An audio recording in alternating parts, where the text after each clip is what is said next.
สวัสดีครับสวัสดีนะครับพี่ๆครับวันนี้ผมจะมาหาเงินนะครับพี่นะครับผมมีอยู่500 บาทนะครับได้เอามาลงทุนนะครับพี่นี่นะครับพอดีผมได้ไปรู้จักโปรแกรมหนึ่งนะครับเป็นโปรแกรมบาคาร่านะครับไม้นี้ไปที่เพลเยอร์เลยครับ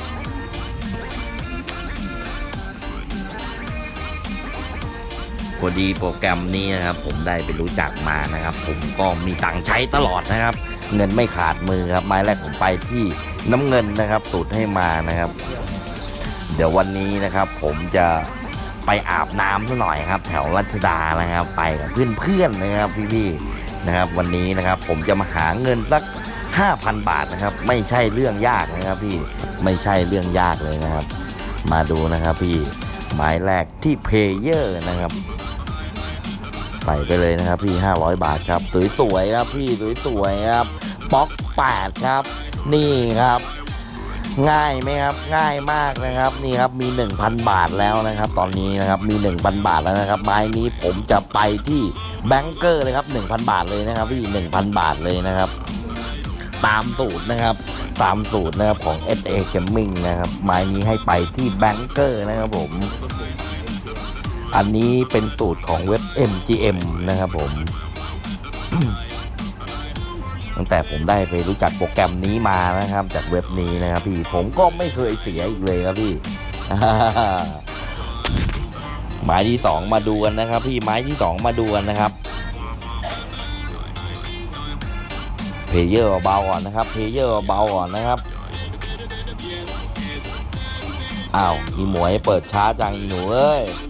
มาโอ้เรียบร้อยครับมัน3 แต้มนะครับมัน3เรากง2 ตัวนะครับบอดนะครับอ้าว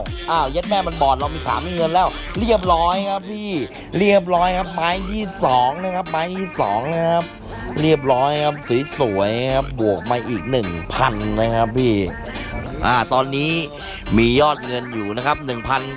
1,964 บาทนะ 1,964 บาทนะผมเทไปที่เพลเยอร์เลยนะครับพี่นี่ตามสูตรนะครับตามสูตรนะครับพี่ผมใส่ไปที่น้ำเงินเลยนะครับ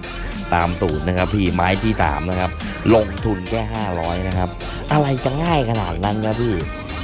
ลงทุนหลักร้อยนะครับเอากำไรหลักพันนะครับไม่ใช่เรื่องยากครับพี่มาดูกันครับขอก่อนนะครับพี่ขออีกสัก2 ทีครับงานนี้แหละครับรู้เรื่องนะครับผมเล่นแบบนี้ทุกวันนะครับสูตร SA Gaming นี่ของเขาใช้ได้ 100% นะครับแน่นอนครับพี่มาดูกันครับ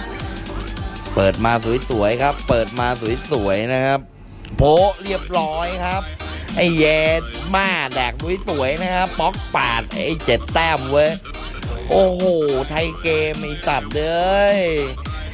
ไม้นี้ไทยเกมไปก่อนนะครับพี่ไม่เป็นไรครับไม่เป็นไรครับเรายังไปครับไปครับไปที่เพลเยอร์เหมือนเดิมนะครับเพลเยอร์เหมือนเดิมนะครับพี่ 1,964 บาทนะครับใส่ไปที่เพลเยอร์นะครับเทไปเลยครับพี่ตามสูตรนะครับใส่เล่นตามสูตรนะครับผม 3-4 ทีนะครับแทงตามสูตร 3-4 ทีเราก็ได้เงินมาใช้กันแล้วนะครับพี่อะไรจะง่ายขนาดนั้นนะครับ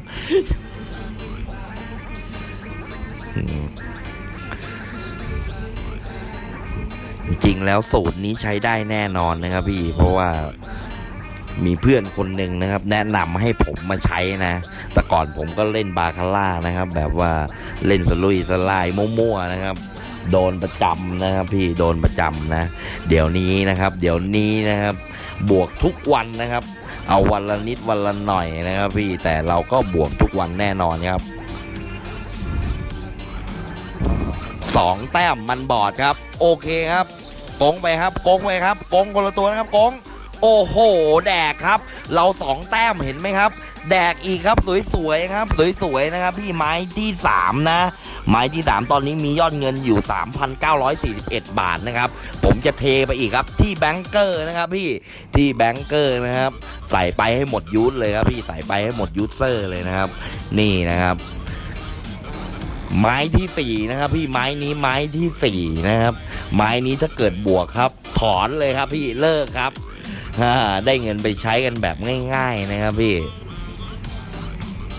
อันไหนดีๆนะครับผมก็อยากจะเอามาแนะนำนะครับ เอามาแนะนำนะครับวิธีหาเงินง่ายๆนะครับพี่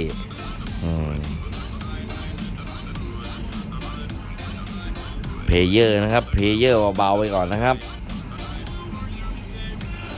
การันตีนะครับสูตรของเขาของจริงแน่นอนนะครับ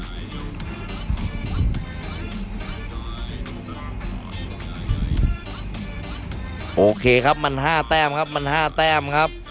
โอเคครับแดกครับแดกยันไม้สุดท้ายครับพี่แดก4ไม้ติดนะครับสวยๆครับผมนี่ครับ